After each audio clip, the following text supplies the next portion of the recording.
Do you think Nnamdi Kanu is deceiving these people? Do you think he's deceiving his followers, like genuinely, though, like from the movement you have watched so far? Do you think he's deceiving these people? Does he have the personal interest, or does he really have the interest of these people?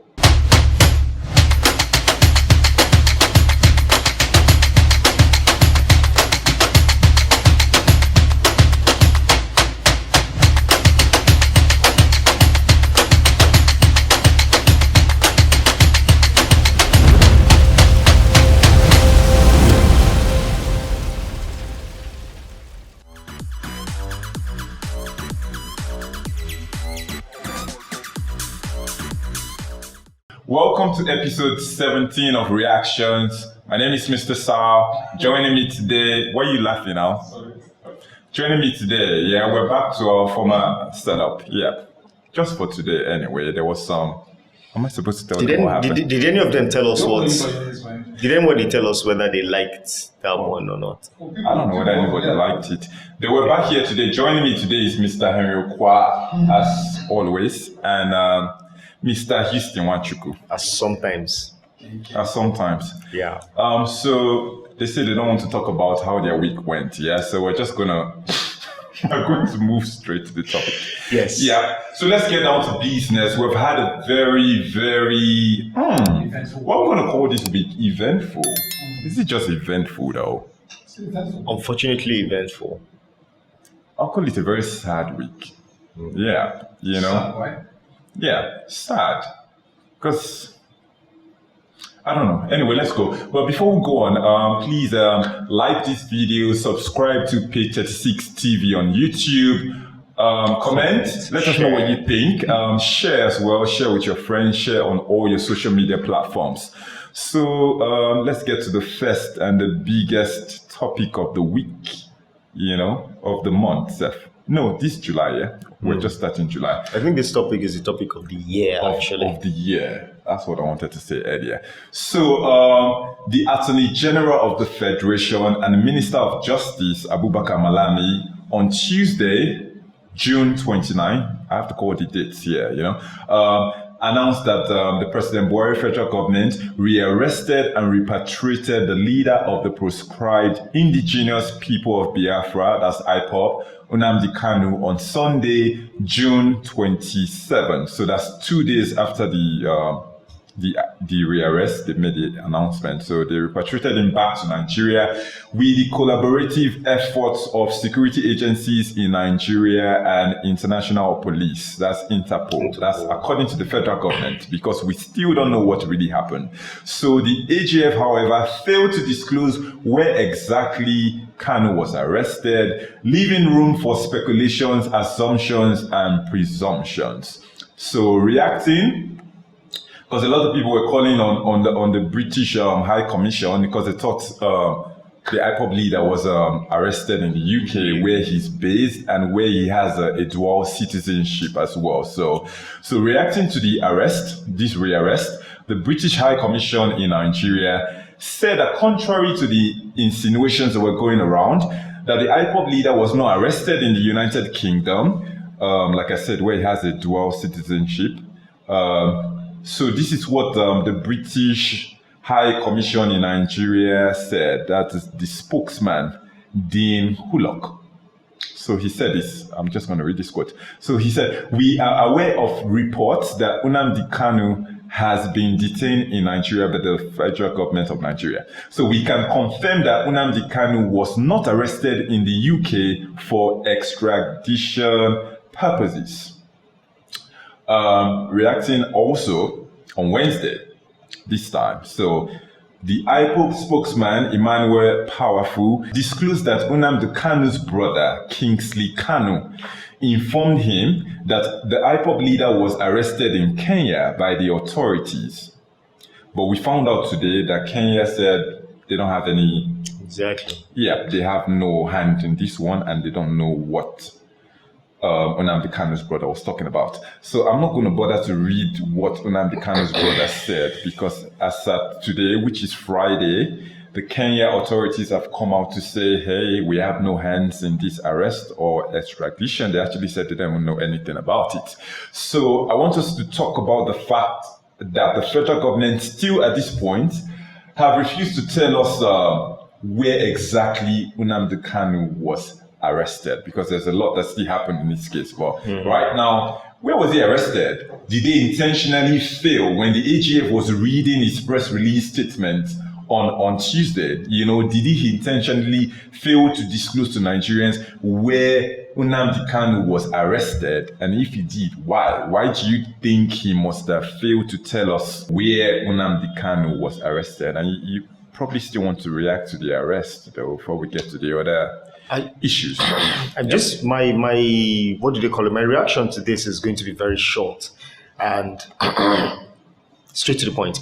So we all know the story of Umaru Diko, whose failed repatriation happened under the leader of this same government. You understand? So when the president said that he will talk to them in a language that they understand, I feel what he meant was he was going to use extrajudicial means.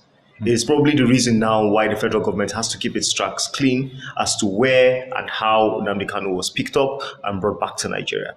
Do you understand? We knew there's a lot of what do they call it? There's a lot at stake for Nigeria. If Nigeria actually went to a foreign land, conducted the arrest of Nnamdi Kanu, put him in a in a vehicle, whether it is by plane, by water, by rail or whatever, to bring him to Nigeria. Because what it means is that you are disrespecting the sovereignty of that land. If you did not do that with their own consent. On the other hand, if you did that with their own consent, there are international laws against arresting and repatriating people for what do they call it? Based on dubious claims, so to speak. You understand? We've stated several times here that IPOB is not a recognized terrorist organization globally outside Nigeria. It is only in Nigeria. You understand? So whatever government colluded with the Nigerian government to arrest Nnamdi Kanu, of course, right now we are not discussing the what do they call it, appropriateness or so of Kanu's arrest. We are talking about the act of it in particular. You get? So whatever government played a role in this, I believe that with time we will find out. Okay, but to counter you right now, so we've seen a situation right now when Kenya was brought up, I think IPOB, I don't know, don't quote me anyway, I think IPOB gave a directive for its members to boycott Kenya Airways, which is an international airways. Don't you think failing to disclose where, so if people start speculating right now to say, oh, it's Kenya, oh, it's here, and they did not really take part in whatever is going on right now in this extradition and rearrest. And they start facing some kind of backlash, even business-wise. Do you think it's fair to them, by the federal government not just giving this, failing to give this I think it's a vital information? I think if any government or if any institution comes out now and says that they helped Nigeria do this, they will not just answer to people who are protesting for business purposes. They'll be answering to the International Criminal Court. You understand? And you have to explain on what grounds you extradited this guy from your country to this other country. You have to explain that. You understand? So I think for a bit, we should expect that the answers to our questions will be very, very sketchy. Mr. Houston, Southeast guy, yeah? Yeah. So, do you feel? Yeah. Okay, sorry. Please continue. I was just going to crack a joke. Let's get a joke now. No, he has wanted Nnamdi Kanu's seat for a bit. Does he feel threatened now that Kanu? I'm just joking. Mr. Houston, so I was looking at this arrest, okay, they have arrested Nnamdi Kanu now, IPOB leader. And before we started recording, you and I were discussing, and you confirmed some of those messages that he actually passes, on his social media platforms, so based on that and based on the current situation of the country in terms of security and insecurity, what do you think this arrest is going to do? So is it going to make things better or is it going to make things worse? What purpose does this serve in the long run, for the Nigerian people? I like this question. Yeah. for the arrest of Nnamdi Kanu, I think the arrest of Nnamdi Kanu is going to quell the tension amongst the Southeasterners living in the North. And at the same time, the trial will determine whether or not we will have, relative peace or more tension and more things to worry about in the long run. But for now, I think the arrest will quell the tension, to be able to, douse the tension amongst not just Southeasterners, because you don't know a Southeasterner in the North, you know Southerners in the North. So, we've had reports of people, planning a pogrom or, genocide or attacks against Southerners living in the North. In fact, I got a report last week that they were about to attack while they were in the mosque on Friday, where, until they got a message from possibly a higher authority asking them to stand down. So, there are people, I don't know why, I don't know what for. The people that always want to leverage on such, such tension or narrative about, what's going on in the Southeast to attack other Southeasterners or other Southerners living in the North, probably for their own purpose or whatever it is. I've heard people, since Nnamdi Kanu stuff started, I've heard people talk about attributing it to religious bigotry against the Muslims in the South, living in the South. I've heard allegations of Christians, Southeasterners using the opportunity to kill without facts. There's been lots of fake news. See, it's just been so much going on with regards to all of this whole IPOB attacks in the Southeast. So I think all of these things also culminated to the Arewa group placing a bounty on the head of Nnamdi Kanu. So far, by and large, I think the arrest of Nnamdi Kanu, in fact, when I heard of the arrest of Nnamdi Kanu, the first thing I said to myself was, finally, from now, somebody has to answer for what has been going on in the Southeast.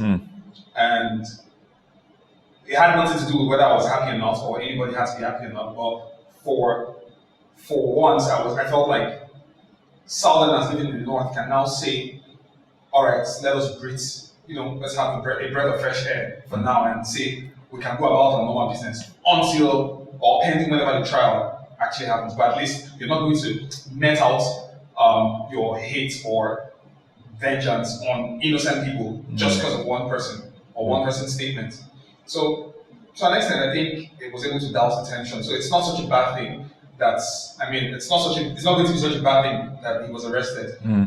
What will now determine whether or not we're going to have peace in the nearest future is how the trial goes.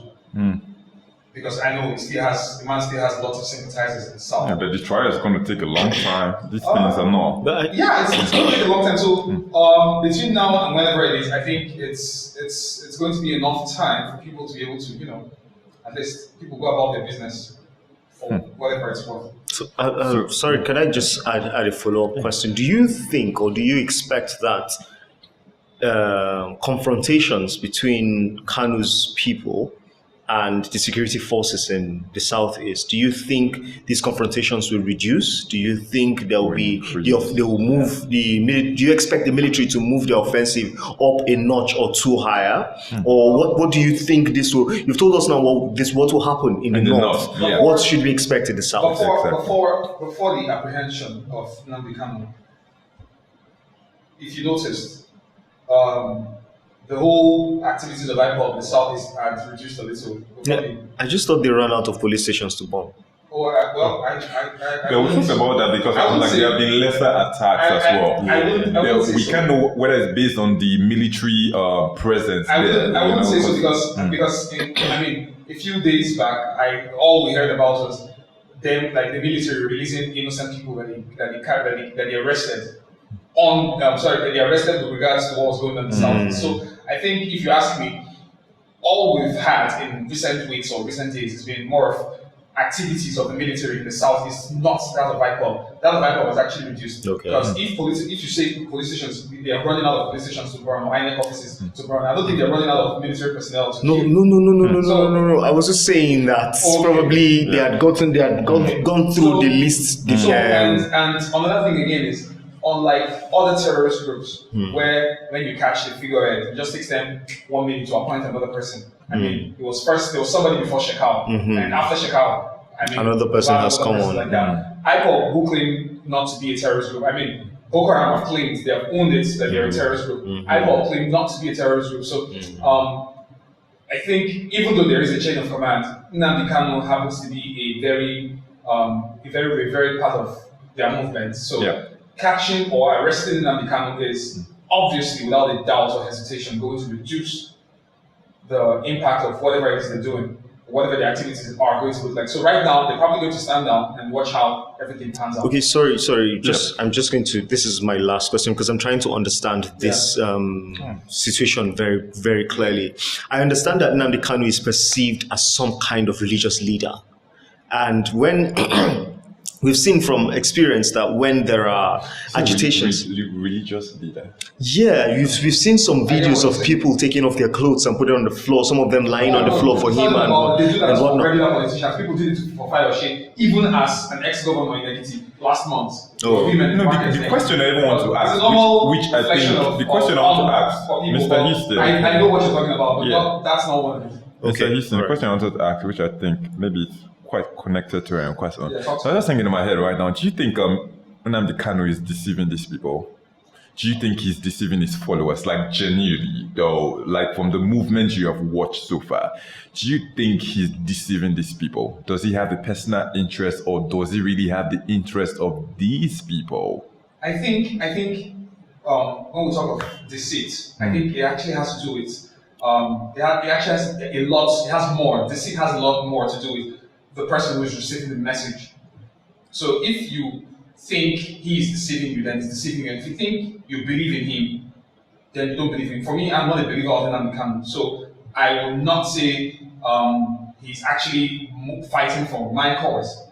Do you understand? Even though for some of the things he says, I mean, these are like obvious things, like the inclusiveness of people from the Southeast in government or decision-making positions in the country. That is the general thing. I mean, we've been talking about this even before Nnamdi Kanu, so that's something I can I concur with.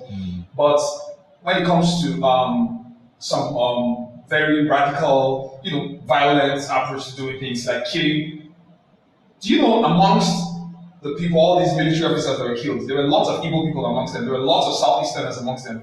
As a matter of fact, recently I heard that the trailer load of cows that was burnt for running over someone in Anambra State actually happens to be owned by an Igbo man. It wasn't being driven by an Igbo man, it was being driven by a northerner. But all the cows in there, the truck, everything belonged to an Igbo man who was transporting his business down south.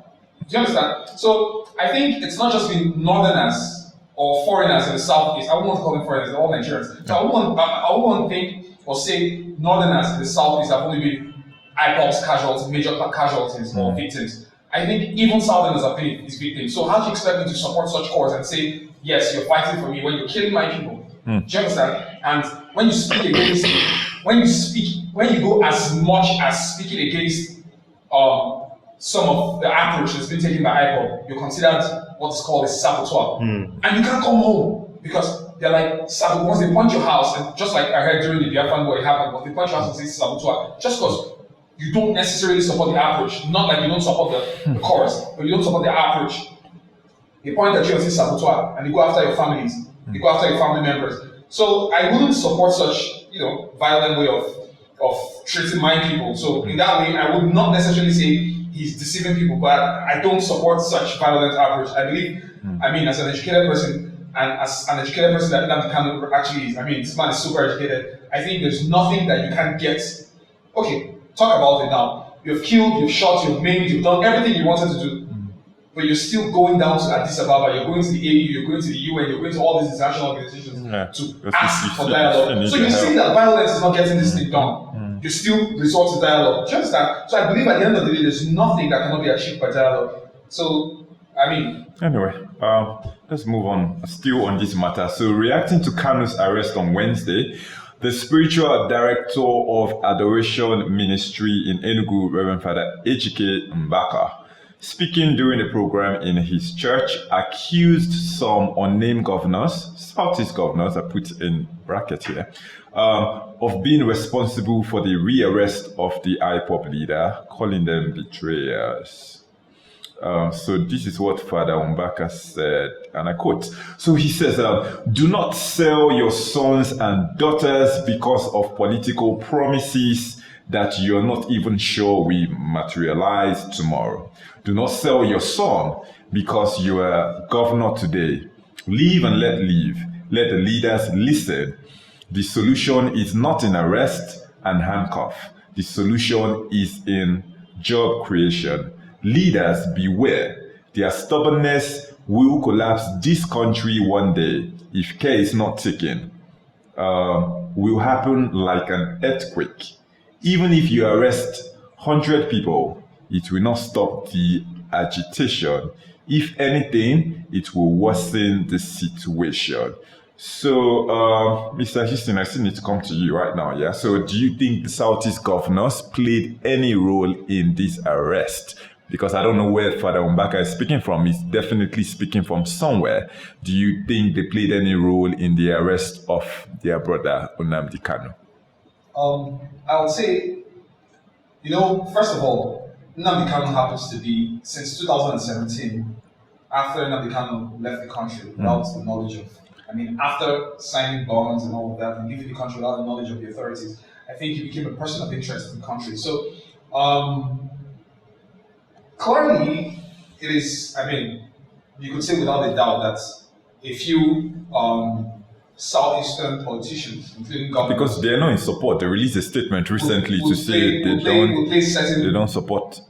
That's just talk. Everybody's trying to save their neck. But the thing is, without a doubt, a lot of Southeastern politicians, for their own personal greed, would, try to give as much as, support as much as or as little as information as to how or where to find Nnamdi Kanu. Due to, this word going around everywhere. So they will eventually try to do that. But then I think it goes just beyond, being able to bring Nnamdi Kanu to Nigeria from another country, like Henry rightly said. You don't just bring people down, to Nigeria. Especially Marudiko was in Nigeria. Nnamdi Kanu actually has dual citizenship and has reiterated it over and over. I don't know if he has formally denounced Nigeria, like with documentally and all that, but I don't know if he's done that. But I know that he has severally reiterated that he's not a Nigerian. He's a Briton. He's not a Nigerian, and he has his passport to prove that. But what's it called?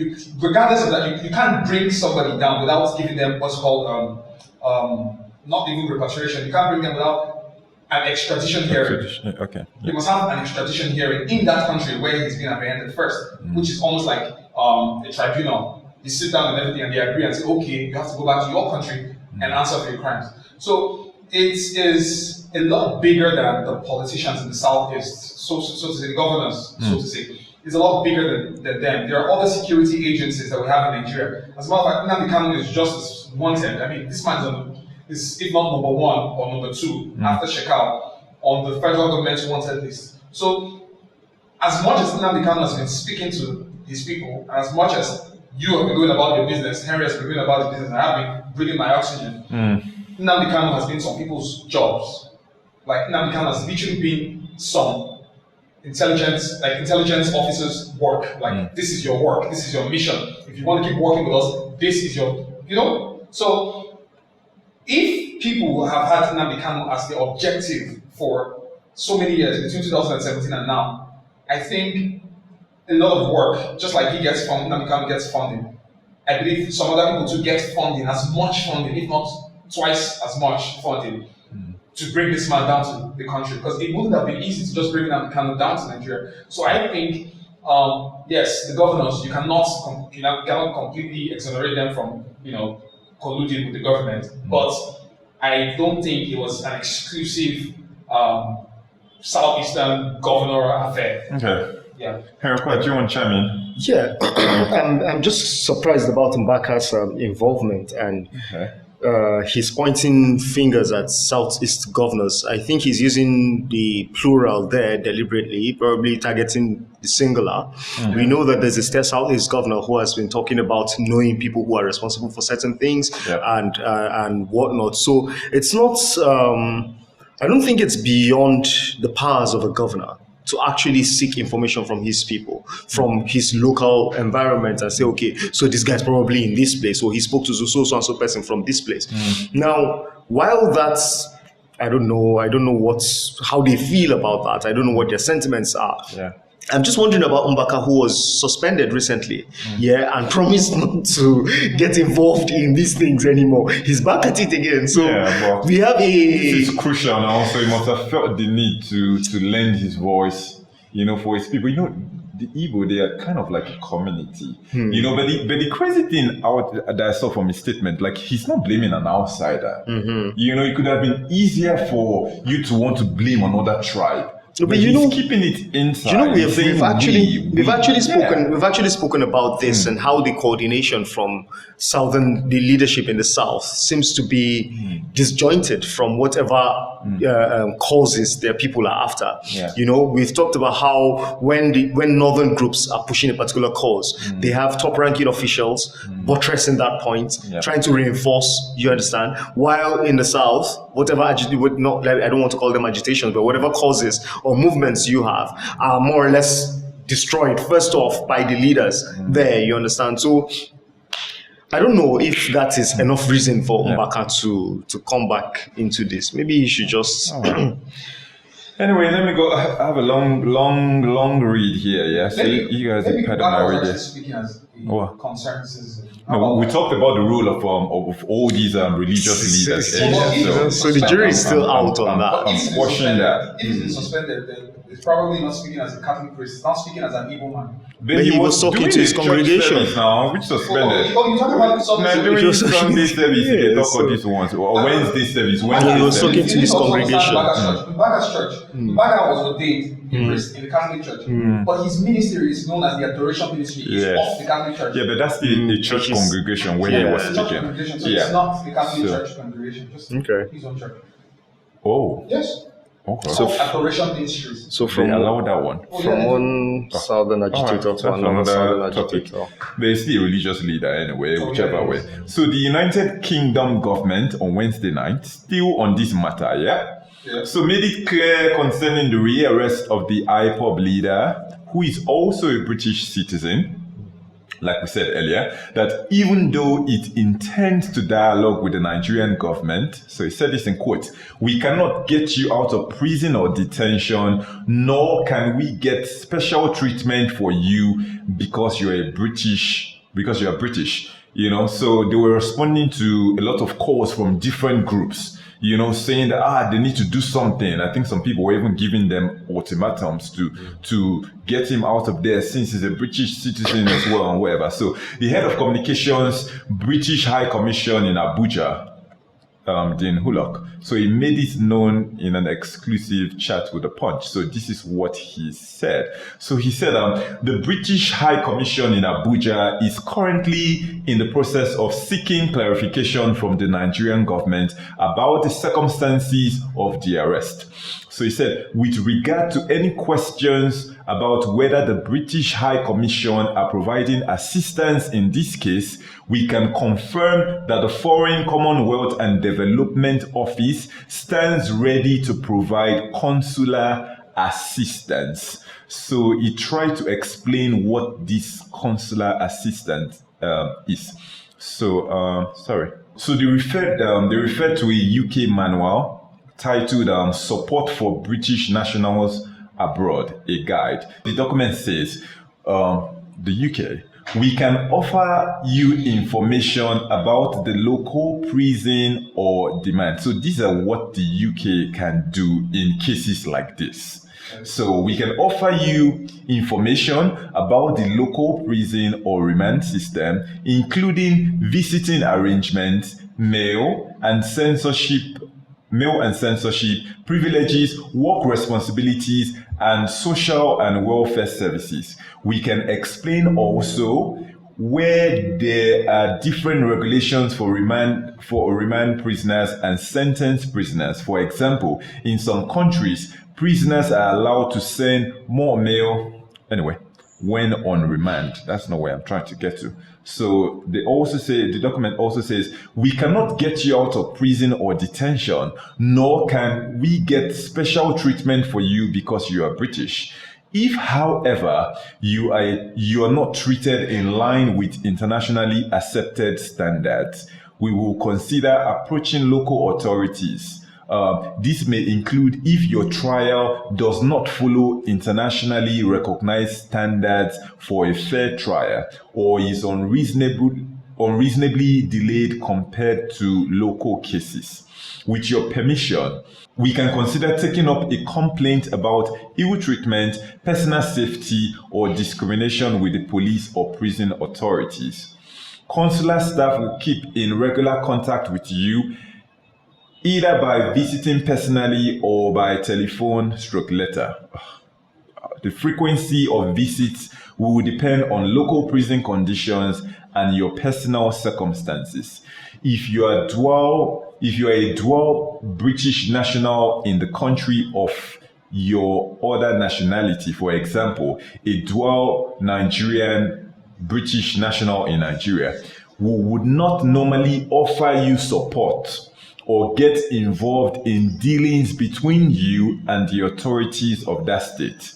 We may make an exception to this rule if, having looked into the circumstances of the case, we consider that you are vulnerable and we have humanitarian concerns. We would not normally attend a court case involving a British national, and we cannot influence the outcome of any trial. So I went through the hassle of reading this whole thing, because there are a lot of people that are saying, the UK government needs to step in and they say they need to even get him and return him back to the UK because they're saying he was illegally arrested because he's a dual citizen, he's a British citizen. So with what the UK government has said right now, based on this manual, based on this document, and based on the Nigerian system that we have anyway, what hope do we have for Nnamdi Kanu in terms of them interfering? Is there anything you think they can do? I don't think so. I don't think there's anything they can do. And to be honest, I don't know. I'm slightly disgusted that Nigerians are calling on the British government to come and interfere in this. Helpless here now. I don't. Well, anyway, my what do they call it now? When you disgusted that they're reaching out for foreign help, it's going to lead me down another route that I think we'll still get to eventually in the topics that we have. But I don't think anything can be done for Nnamdi Kanu now. It's between him and Nigeria. And if you see, this is very, very detailed. It explains to him the conditions under which he will come in. I don't think the British government has any humanitarian concerns with respect to Kanu at the moment. Because we actually did a report on this on page 36 news, our online website. So when I read this document, I felt like it was bad news for people that were relying on the UK, So I was in my headline, I'm like, UK delivers bad news, bad news for Nnamdi Kanu. Yeah, but the responses were, I'm like, people were like, they really attacked us because they don't want to hear things like this. But, and I'm sure most of those people did not take time to read the content of the document, this is their response to all of you calling out to say, okay, help us, get this guy out. He's a dual citizen, he's a British citizen. But these are rules. I think they must follow the rules. I think we'll have to take responsibility, both we Nigerians as a people and as leader and our leadership as well. We'll have to take responsibility for what is happening on our own turf. Do you understand? If you feel you can pressure a government by writing mails, calling officials and whatnot to pressure them to take action, why aren't you doing the same thing in Nigeria? Why aren't you mounting guard in front of maybe the Senate or Supreme Court or something to say, listen, we want this thing to be done the right way?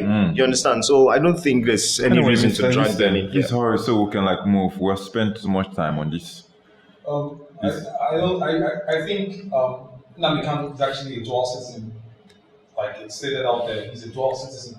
And except, I don't know how they do it these days, but except maybe he were from a country like China that doesn't allow for you to have Chinese citizenship and another country at the same time. You know, that's when the British government could possibly, you know, weigh in. But because I mean, from what's going on right now, you have Nnamdi Kanu who happens to be a citizen of the UK and also a citizen of Nigeria, the country which he's being tried in or is set to be tried in. Do you understand? So how do you expect the UK to come and fight the man? Like, I mean, we own this guy, you own this guy. Okay, we're trying this guy. I think at the end of the day, it will only boil down to if or where he is at the moment. That's what it will come to at the end of the day. Because, I mean, look at it now. Let me give you a very short example right now. Jet Li is not a Chinese citizen anymore. Jet Li now has Singaporean and American citizenship. But due to the Chinese, Chinese standard system of doing things, they don't allow for you to have Chinese. They have to denounce formally on paper his Chinese citizenship to get Singaporean and US citizenship.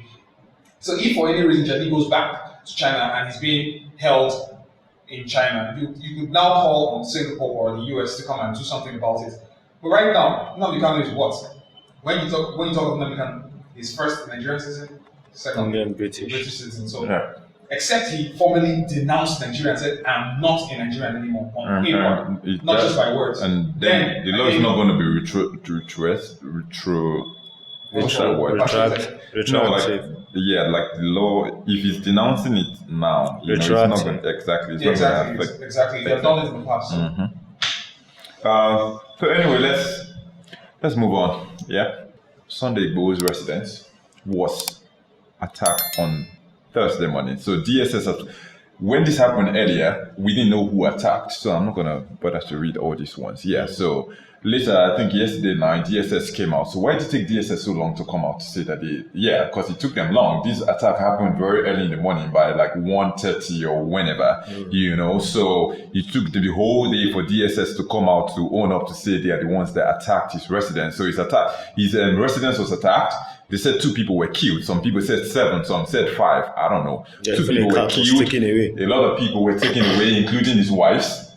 Why did they take his wives now? Like the wives were taken as suspects or whatever. Then I saw the video. There was so much blood in the house, man. I'm like, what kind of massacre? Like, what's this? What happened? You know. So, why do you think the DSS? Because Sunday, we're talking earlier as well. You know, I'm not aware of any violent thing he has done. You know, I know he has been going on these protests and whatever. You know, I don't know videos of him calling on his supporters to attack the Nigerian state, to attack police stations or whatnot. I know they are agitating for this Yoruba nation, you know, so that's what I know he has been doing. So when this attack happened, so I'm like, okay, why? You know, but when the DSS released their statements, it said he has been piling guns in his house. Yeah, they released but the guns that they released in their pictures didn't look like a pile. When you say piling guns, I expect to see like a full house of guns and whatnot, you know. So they say it was stockpiling guns, you know. Then they say it was preparing or gearing up to create an unrest, you know. There's nothing to back up anything that the DSS has said. So that's the reason they gave for this attack. So what do you guys think about this attack? Why do you guys think the attack was carried out? We also know that he was planning to hold a rally tomorrow in Lagos, you know. So is this in any way connected to the planned rally, you know? So even if though, why did they go this way? Like, why is that the way the DSS operates? I remember the judges, whatever, in Apo there, they went very early in the morning as well. But the difference between that one, there was no shooting with the judges one. But this one, although they claim that the Sunday Igboho's guys opened fire on them, which could be argued as to why they did. Because if you're not expecting anybody at that time of the day and people start jumping your fence, you didn't come, allegedly though, I don't know, I was not there, I don't know what happened. You didn't come through the gate, you just start, normally your normal security man want to shoot. You know, so anyways, go on, Mr. He said. Clearly, I think I've noticed there's a pattern if Henry says this a lot anyway, and I'm beginning to understand that there actually is a pattern this government actually, operate by, especially when it comes to, quelling situations like this, or restive situations. They technically do not like to address the issue at hand. They like to go, Gestapo style, as they say. You just go in, boom, boom, boom. And, we've seen this happen since President Buhari came to office. We've seen from, like you said, the Chief Judge, Nnamdi Kanu in 2017, when he went to his house, I always say, everybody shut the family dog as well, So we've seen them do these things. Secondly, I've also come to realize again that one thing that threatens this government more than anything is an outcry. Protests. It's protests. Yeah, but why though? Why? Protests more than anything. I don't understand. And it's a democratic government. I don't know why they're so scared of protests. There was supposed to be, was it June 3rd protest? It was supposed to be a national protest. June 12th. June 12th, thank you. June 12th protest. Yeah. So what happened? Clamp down. Death threats here. Even the ones that came out, attack. Exactly. And without any violence. exactly. Or, They had to, clamp down on all these things, and they had to stop the protest. There's no protest anymore.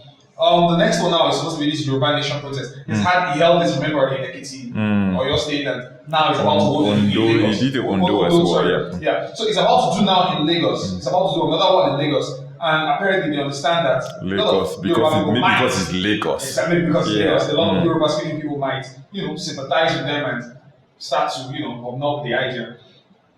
They have decided to, teach them in that language again. That they understand, the language that they understand. Yes, because after Nnamdi Kanu was apprehended, Bashir Ahmed, he didn't tweet, but he wrote something and posted it on the internet. He said, I think the language is becoming clearer. He said that, and we all saw it. So clearly, this is the language they're trying to say, they're trying to talk about. Somebody said it's a message to Igboho. The arrest of Nnamdi Kanu is a message to Igboho about 24 hours before the attack in Igboho's house. And the law enforcement agencies in Nigeria, I don't want to call anyone, they've always been known to, for any, they could have planted those guns as far as we know. It could have been anybody. Allegedly. It could have been anybody, yes. Yeah, but that was the stop power. When you use the stop power. Yeah, politicians are having wars in their houses in this Abuja, allegedly. We've had some situations where they go into people's house, they see guns and all that. Yeah, but normally you're supposed to have security. What if they're supposed to have, most people have security men that have guns. You don't go into people's houses without warrants too. You jump the fence though. If somebody's jumping, I would think you're a thief. Exactly. Yeah. So it's just a crazy thing. But I think so far, by and large, I think it's just a way of passing a message across to secessionist agitations and agitators. Henry Oqua. Yeah, before you react to this, I know you have stuff to say about this. Yeah, so Sunday Igboho has been clamoring for this in recent times. This became very popular, maybe late last year, but mostly this year. So what's wrong? Is it that this guy has been invited to come and talk and he has not gone? What's wrong in inviting him as the leader? At least you have identified the leader of whatever movement this is. Is anything going to be wrong if the government, invite him to say, hey, what are you looking for? What do you guys want? What's the problem? What's going on? Because I remember he started this whole thing because of the Fulani attacks in their villages. When the government was failing to act, because I didn't know this guy before, suddenly he became a very popular figure, so what's wrong in inviting him? Because I feel like most of these guys act like this because nobody is willing to dialogue with them. I think on a normal day, these guys will dialogue. If you invite them, I think they're ready to talk. But I don't know why this government operates the way it operates. We saw that with NSAS as well. Why can't you call the leadership of the youth or even do one kind of conference where you genuinely want to listen and act on whatever we tell you?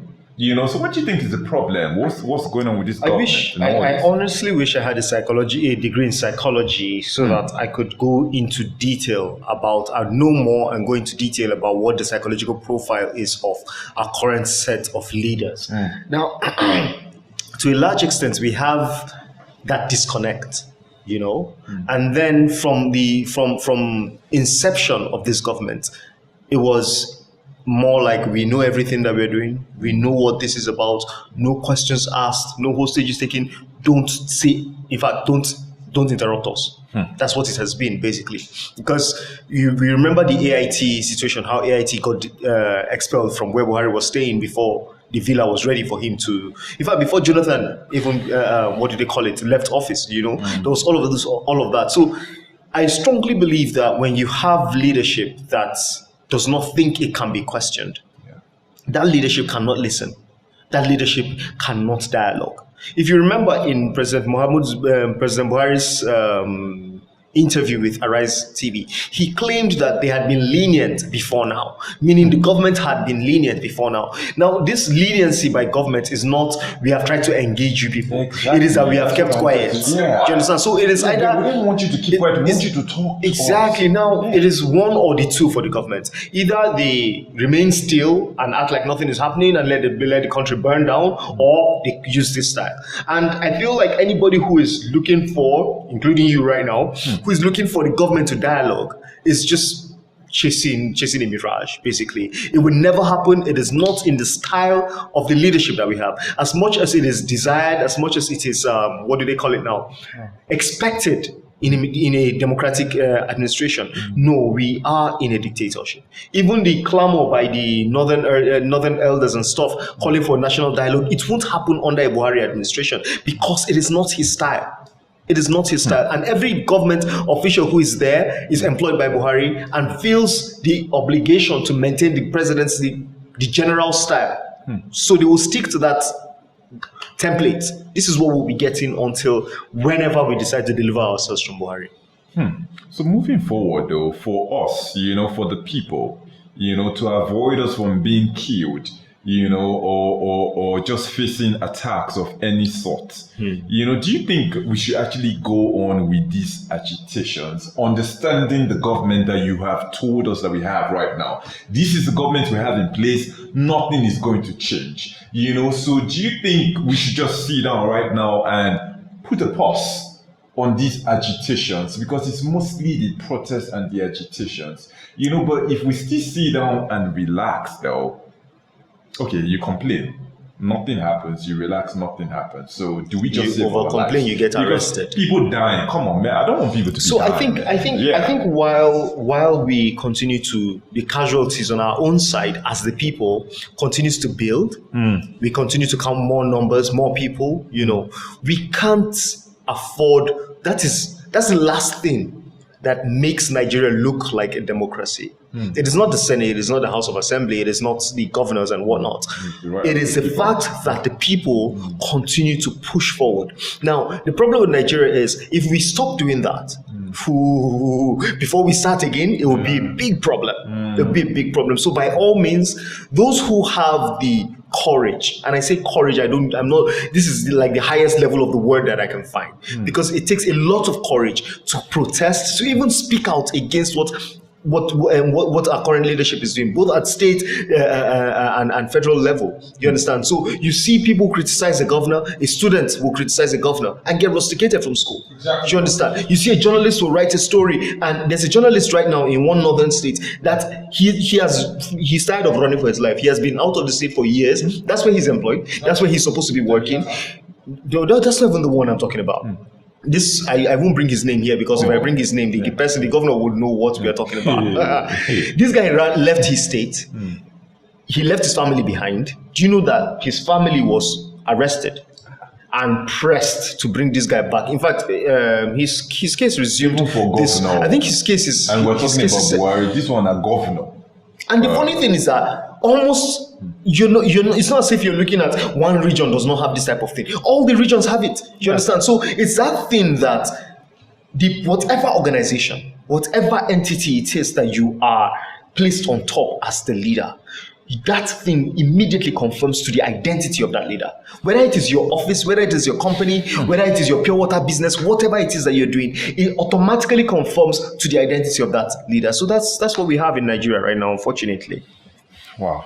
Anyway, let's hurry up. So, Hisbah, an agency saddled with the responsibility of the enforcement of Sharia law in Kano State, Oqua said this is not a national issue, on Wednesday announced the ban on the use of mannequins to display clothes by tailors in supermarkets and boutiques in the state henceforth. So the agency warned that it would embark on the raiding of those places to remove the mannequins, the already existing mannequins, describing the use of mannequins to sell or advertise clothes as idolatry. Yeah, so the commander of Hisbah in the state, Sheikh Arun Ibn Sina, I don't know, forgive me, I don't know how to pronounce his name, said. Arun Ibn Sina. So this is what he said. So he said, Hisbah prohibits the use of mannequins at shops, commercial and private residencies, and other public places. He says this violates Islamic provisions. It is also responsible for immoral thoughts among some members of the public. All these are against Islam. My big question here, I put this question here. I beg, did they just realize this? I'm like, okay, this state has been existing for how many years? So is it on Wednesday that you guys realize? You know, like they sit in their offices. There's not what else? So what else violates our whatever? No, I think. Sorry. Before you go on, like this part where he says, the last this line violates Islam. Okay, he said it is also responsible for immoral thoughts. If you're looking at a mannequin and you're having immoral thoughts, I think you need to go for a serious evaluation in your head. That's not the public's problem. I don't understand. Like. So we're looking at I think that's even an insult to Islam, and they're not looking at it like that. Please forgive me. Yeah, I was once a Muslim. Yeah, so it's like saying, in my opinion, that a Muslim man cannot look at a mannequin, or looking at a mannequin will affect him more. Like looking at the mannequin does something to. I don't know, man. I don't think we should bring the whole Islamic community. They made it. No, so what? So I think the question you were trying to ask initially is, how did this immoral thought that these mannequins gave, where did it originate from? Yeah. Is it possible that Sheikh Arun Ibn Sina passed through Sabongari Market, saw a very shapy mannequin, and thought, oh shit, okay, it's not a human being. This cannot be allowed. You know, maybe I think that's what you're trying to do. You're trying to find out where it came from. You understand? He said immoral thoughts. Yeah, I think what this implies, just as you have said, is that person's state of mind, basically. Do you understand? I will not lie. Yeah. I've seen situations where in markets, even in Abuja here, I think they have some kind of not a task force or something in the markets. You see in I think Wuse market or so, they come with some clubs and stuff and hit the nipples of the mannequins in. I've seen that happen in front of me in Wuse market. Yeah, a group of guys, I think they were wearing some kind of uniform. They went through the market. All the mannequins that had their female mannequins, female, or I can't call them female, can I? There's male and female mannequins. Yeah, so they hit all the nipples back in and that was what they did and walked away. And the people who were selling were the mannequins naked? Those ones that they were wearing clothes on them already. You could still spot the. So you have the answer. Wow. You have the answer then. I think Houston, please. I think it's a national issue because Hisbah was only the reason for the establishment of Amotekun and ESN by IPOB, but it was the necessary excuse they used. They said if you had this or if you've had this in the north, then why shouldn't we have ours? But now, with what Hisbah is doing, why is it always imperative for Hisbah to bring up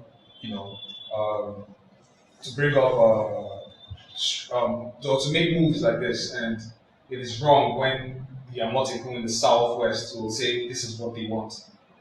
This has been happening for so long right now. Because I'm saying this as a concerned Nigerian, because if I move to the north and choose to live in Kano right now, I have to abide by not the Kano laws, but the Hisbah laws, because I don't want them coming after me. Okay, first time I saw, when I came across this news, the first thing a lady said was, there's this lady who was reading it with me. First thing she said was, very soon, it's coming in Kano when women will drive and a man will see he's being seduced by a woman driving a car. And I'm like, oh, that's been happening in Saudi Arabia. It wasn't until 2018-19 before they lifted the ban on women driving. So it's like this Hisbah people, I'm beginning to see it more like a selfish thing. It's not even about Islam. It's like it's about a few personalities who come up one day and say, because I told you last week, if you remember the last episode, I told you I've been studying a lot about Islam. I've been asking questions, I've been going around, I've been reading about Islam. And I'm beginning to realize that a lot of people, from the terrorists to a lot of other people who claim to be Islamists, who claim to be Muslims, they take some of the habits and, twist things to favor their own beliefs or what they want and tell you this is how it should be. Some people make you see Islam from a different light because of how they lead. Now, this is a few people in Hisbah, or a few Hisbah people who have come together and said, this thing is probably seductive to them, and now they want to enforce it as a law. Or probably they must have caught a few people probably masturbating to a mannequin female impression, and they feel it is against it because this person has sinned because of this, it's against Islam. I don't think there's any mannequin in the Quran. I don't think there's the mention of mannequin or a female male mannequin impression. No, there's the mention of images. It's idolatry. Yes. So people are not worshipping this thing now. They're using to sell. Okay, so Houston, if what I've heard is credible enough from the person who I heard it, it's basically that the Quran says whoever makes an object out of, like an object that God has made already, and then you decide to sit down and mold something, a sculpture, a sculpture most likely. It looks like something that should have life. Do you understand? It's in the image of something that God has created already. Okay. You will be asked to put life in that thing, and if you cannot put life in that thing, so that's the understanding that they have been using these mannequins for how many years? And in some states, they're still arrested. They're still using. And I believe even if you go in Dubai, that happens to be an Islamic country, if you go to Dubai, people sell things in stores. These mannequins model this thing. So how is it a problem? Because it's actually a national concern. If Hisbah will be making life uncomfortable for retailers and business people in the north. Fashion people, exactly, fashion retailers, because they just find something, uncomfortable. So they think it should be Islam. It is against Islam and it should be banned. I think it's really, really wrong. Like, it's really, really wrong. People should come out, like actual Islamic clerics should come out and explain these things to the Hisbah. The Hisbah people too should start going for proper Islamic orientation to understand what some of their laws actually speak against. Anyway, on the bright side of things, so I think this is an opportunity, for creatives. We've been doing one particular way for a long time. You want to sell clothes, you're using mannequins. Don't you think this is an opportunity for creative minds to think about other alternative means which they can still display the clothes and sell them on the bright side? Yes. Henry, so like what now? What's your brain right now? What you think? How do you think if you want to sell one nice outfit right now? Sorry, without what am I telling you? Sorry, without using the mannequin. What you think we can do? I can put a Barbariga on a Volkswagen Beetle. I'm talking like in a store. Oh, in a store. In a store, because these are displays in stores for people to see. Is when you see the mannequin, in your mind, you're like, oh, that dress looks like nice, this, or that shirt looks nice. Then you come and want to buy it. You can't think about anything. No, but what if? Crap! I was just going to get myself into trouble. No? I have nothing to add. Mr. History. I have nothing to add. You don't have any? I have nothing to add. I think it's very stupid. I know. But still, though, when we have problems like this, even without the problem, this is not the problem. I don't think it's a problem. It's a man-made problem. But Houston, you should actually sit down and talk about this. Houston, it's not funny to me. Houston. This is the way I look at it. This is the reason why I felt it was not a national issue. Yeah. Now, if we are going to call for a referendum on how Nigeria should operate. This is, I believe that this is tied in that. You understand? We want each federating unit to operate as it should be. Yeah. And if we want that, this is part and parcel of it. Yes. You understand? Now, we cannot want true federalism and say states must adjust these things. If you want to practice Sharia law, by all means, practice Sharia law. You understand? As long as you do not use that as an excuse to infringe on the rights of other people, you understand? I feel every state should go ahead and operate the way they want to operate. Also, let's remember that as far as businesses are concerned, there are laws, both written and unwritten, that govern how your business must run. Do you understand? We have in what do they call it? In trading, stock trading, insider trading is wrong. You understand? It is not written in the laws of the United States. It is not written in the laws of Nigeria. You understand? But you know that insider trading is wrong. You understand? You can actually get convicted for that. You get. With that, Hisbah, or the Kano State government, which is basically who is speaking, it is not just Hisbah who is speaking, it is the Kano State government that is speaking. As they're saying, as long as you're going to sell fashion items in Kano State, you cannot use mannequins. I think businesses should not waste time on that. The more time you waste on that, the more losses you incur. Move on from that quickly. Do whatever it is that you can do to make your business thrive and survive. You understand? But, I feel like all but states. do you think it could have been fair? You know, instead of just waking up today and coming up with this law today, waking up tomorrow, come up with another law. They could have made all these things very clear from the beginning. So as a business person, as an investor, as a business person, you can know that, oh, in this particular state, they have these rules, you know, they have these laws. So me as a fashion person, I probably will not do well here. Let me go to so and so state that is more flexible. Because I think it's very unfair for them to just wake up every day and come up with certain things. There was the alcohol thing. There was the thing of the haircut thing as well. Now there's the thing about the mannequin thing as well. I don't think, and tomorrow they're still going to wake up and come up with something. I think it's totally unfair. I'm not against them being a Sharia state or whatnot, but please spell out your Sharia laws for everybody to know from the beginning. You can't wake up tomorrow and make a new Sharia law. Wake up tomorrow, you're angry about something and make a new, because what it seems like right now is that they're making this new Sharia law. Because there's already a Sharia law. Before I understand what you're saying, Sal, and I believe that what you're saying is it is a very valid point. Yeah. I also think that it is proactive and wise to assume that everything in Nigeria is arbitrary. It means that whoever feels like at any point, we're looking at Hisbah now. That's a microcosm of the larger society of what is happening in our country.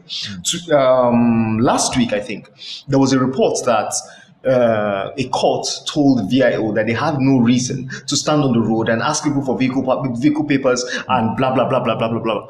Okay, VIO stopped me 2 days after that.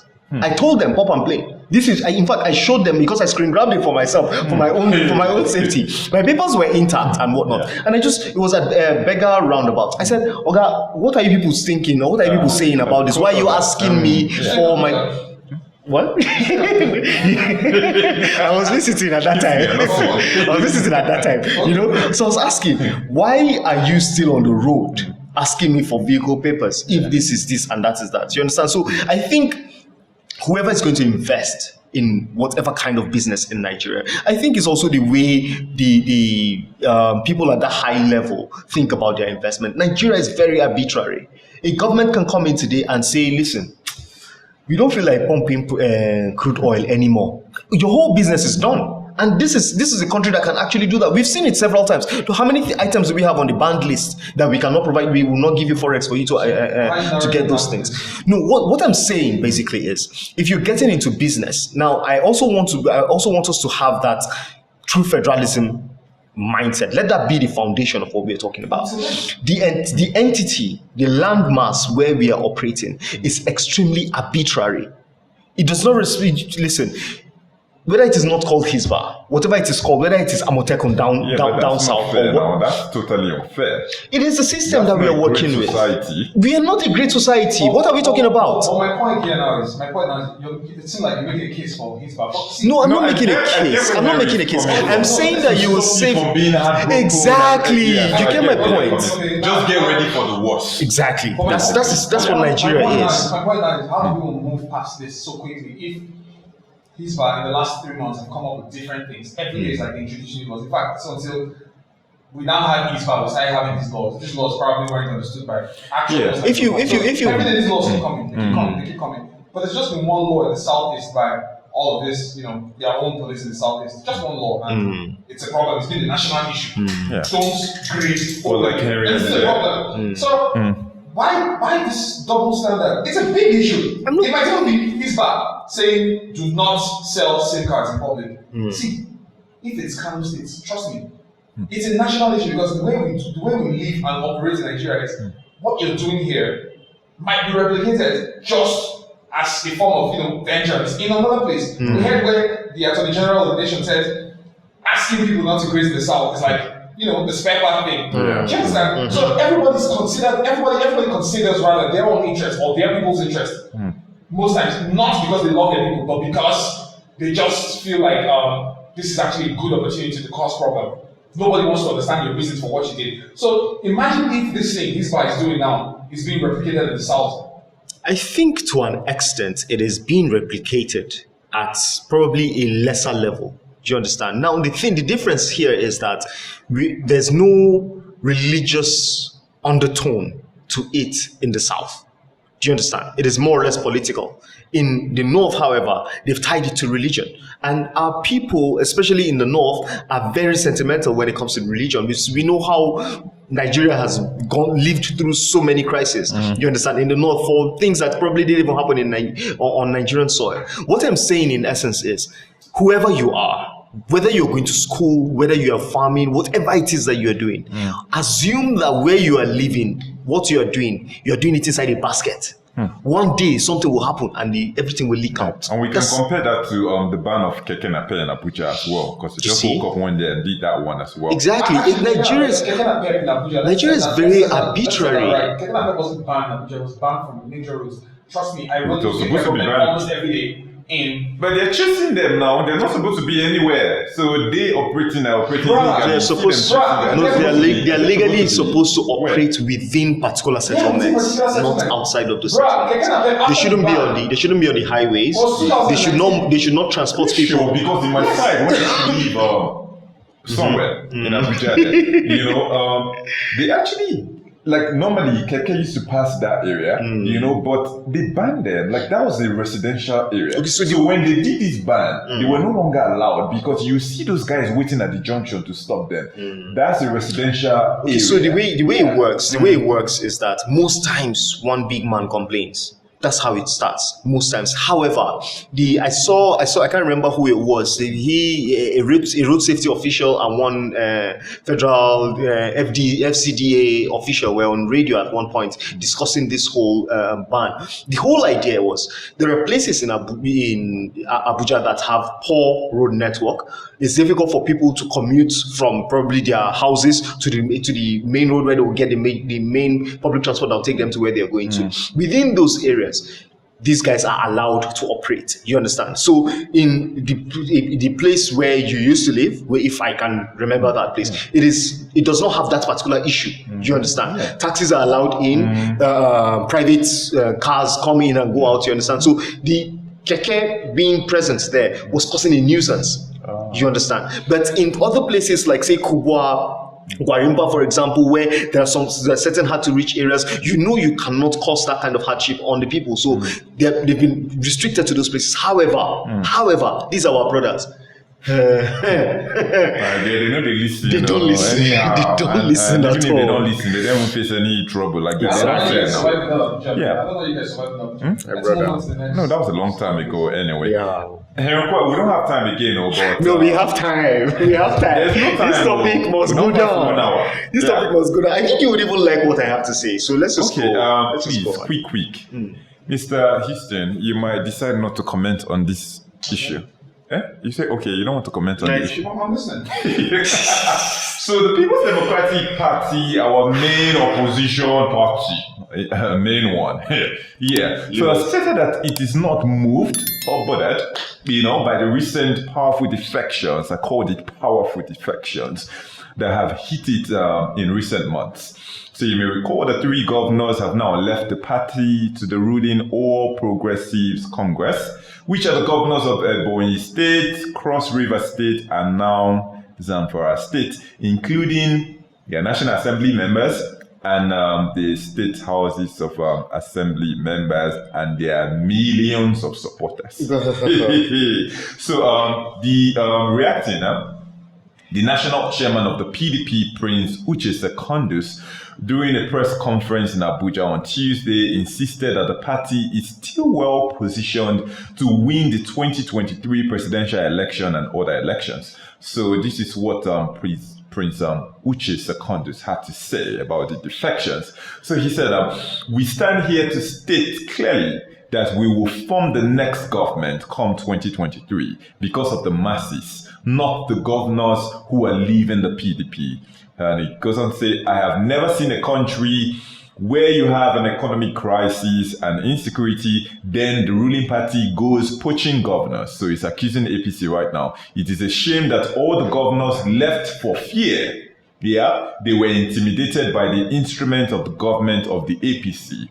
They are going after our governors, that's the APC, but we are going after the masses of the country. I do not see how they are going after the masses of the country. Let me just put that one out there anyway. Yeah, the people who are suffering under this government, so, and that is the difference. So, PDP is saying right now they don't care who is leaving the party. I think the governor said even without any governor in 2023, they're still going to win the elections. Henry Oqua, what do you think is going on with PDP right now? Why are people leaving? Because my argument here, first of all, me, I don't understand how APC is still making moves. This is a party that I feel Nigerians have said, okay, this government has failed. This is a government that we have declared a failure. We have called this government a government of hardship and whatnot. So why would any governor now leave another party? I don't care the party right now, to go to APC. Why are people still attracted to the APC? Why are people abandoning PDP? Break this thing down for us, I beg. Make it make sense. Makes sense. First off, politicians only cross carpets for selfish reasons.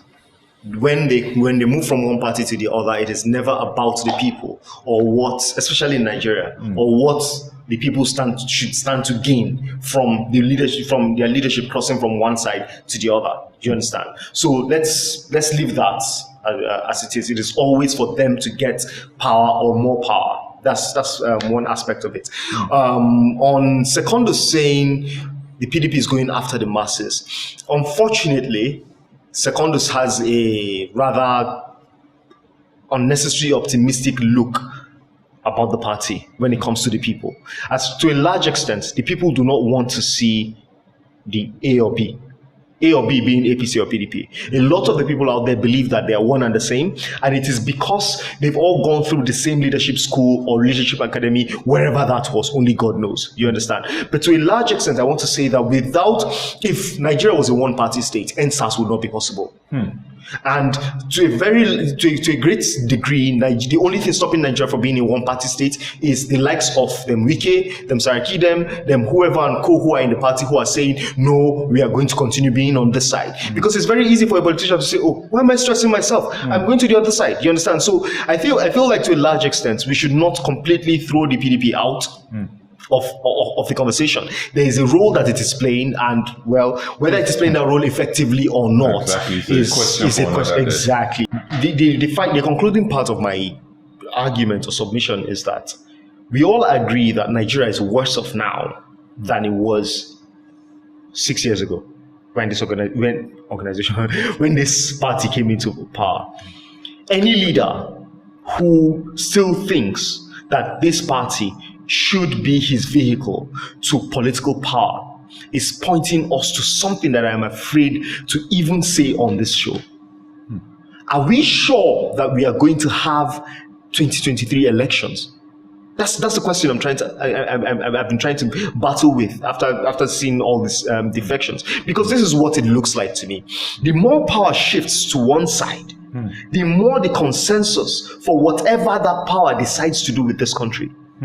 That's my fear. Do you understand? FFK said more are coming, or more are going to go. Exactly. Now, we all know that in the narrative of politics in Nigeria, the closer you move to election, the more defections happen on both sides. But we are seeing more defections from the weaker side to the stronger side. Getting into the election is telling us that while we, the people, think power should leave these people's hands, these people are consolidating to hold on to more power. Think about it.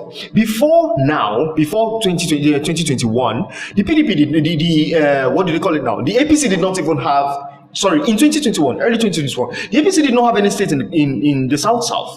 Now we know that the South and the Southeast are very strong blocks that the APC has struggled to break through. We saw the way Imo State election turned around and APC was put in there by force. You understand? Now we are seeing Cross River State crossing to the other side. What this is doing basically is that when they come to say, listen, we can't have elections, you will have leaders from across the nation, across all the geopolitical zones saying, yeah, we probably cannot have elections. That's what we are going to have. So I think Nigerians should start to identify these leaders for what they truly are. Listen, anybody in Nigeria that tells you that he's speaking the APC over the PDP, he gets something. He gets something when they know, when we don't know. I have a question for you.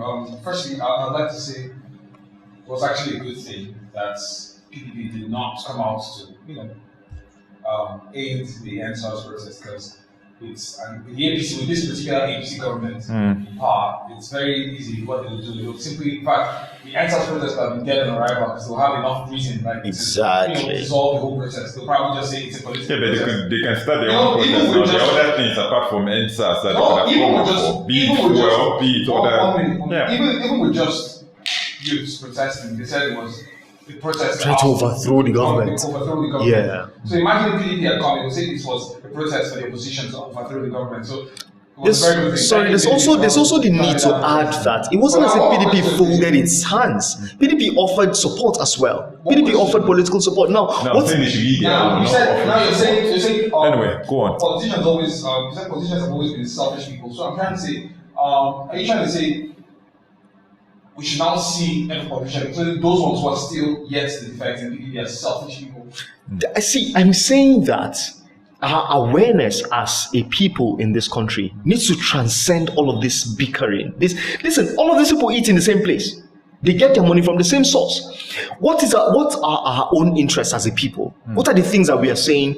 If you don't give us this thing, you're not coming near us. You're not coming near our votes. Are we as organized as they are? No, we are not. Because you understand? We need to look at our leaders with a high degree of skepticity. Skepticism. Jesus, what did I just speak? Now, we have to look at them, scrutinize them down to... Listen, for a long time, I've admired the way the West, how they vote in the West. You will know whether somebody is pro-immigration from what he did in college. You will know whether somebody is a racist from what he did in primary school. We don't track people like that. In fact, we know how many people are going to come and run for elections in 2023. We know how many of them we have issues with as a people based on how they've treated us, how they've not responded, and so on and so. But when the election time comes, people will forget. So what I'm trying to say, what you were saying earlier, what I'm trying to say is, votes line one into any position in 20, and it's right. It will happen. It will happen. So what I'm saying basically is... They vote based on popularity, is that what you're saying? No, it's not based on popularity. I mean in Nigeria. In Nigeria, it's not even based on popularity. It is the person that turns in the last check on election day. You see, listen, when elections are postponed, the person who postpones the elections knows what he has done. This is what normally happens. A day before election or the night before the election, money moves out of people's houses to go to the places where it's the last bidder that gets what he has come for. You understand? Now, the moment you what do you call it? Delay an election, the money that has left that person's pocket is never coming back. It's never coming back. That's true. It means that the next election that you put, the person has to go and look for that same money and bring on that day. If not, you've won the election. That's what's happening in Nigeria. Anyway, to end with whatever you've said right now, Henry Oqua, you just made it very clear that people like Kingsley Moghalu, and the other sorts, those economic people do not have any. Their chances are very slim. In Nigeria, the chances are very slim. The way that we are. So and it will remain like that for many years. We, the people, are ready to change our ways, because I don't think this has anything to do with APC or PDP right now. Because they can bring whoever they want to bring, switch however they want to switch, and we can make them look like nonsense. Yep. But until we the people, decide that enough is enough, nothing is going to change. And we won't even get to that point. We won't even get to that point until there's an awakening in us. You understand? The way our leaders think about themselves when they are moving parties, that's the same way we think about ourselves now when we are voting. So you collect 2,000 naira and complain for somebody so that you suffer for the next 8 years. I keep talking about education every time I see. I keep talking about voter education. While I was on my way to this place, I listened to the radio, and there was actually there's a journalist actually talking, it's a National Assembly journalist, and he said during the whole petroleum industry bill, somebody raised up a motion about the same electronic voting, and a particular governor whom he didn't want to, a particular representative whom he didn't want to mention his name from the north, stood up and said electronic voting will never see the light of the day because it is a southern way, it is a southern bill that is expected to, or indirectly aimed at disenfranchising the northerners, the northern illiterates or the northern technological illiterates from, voting and all that. So he said it's just for the southern as well, technologically savvy to have their way and possibly rig elections and all that. But the north are actually going to be disenfranchised. So this brings us down to on the same motion at the end of the day, because you are saying until we the people, you keep saying we the people, but you also realize now that some of the people do not know better. That's why they end up voting. It is a responsibility. I don't think it is let's know better when we do the same thing for how many years? You know they suffer the suffer. So how don't we know better? You talk about these things you're saying, that you take the North into consideration. So what I'm saying here, Even the North are supposed to know better. No, sir. Let's assume. Hold on, guys. Hold on. Let's assume that they do not know.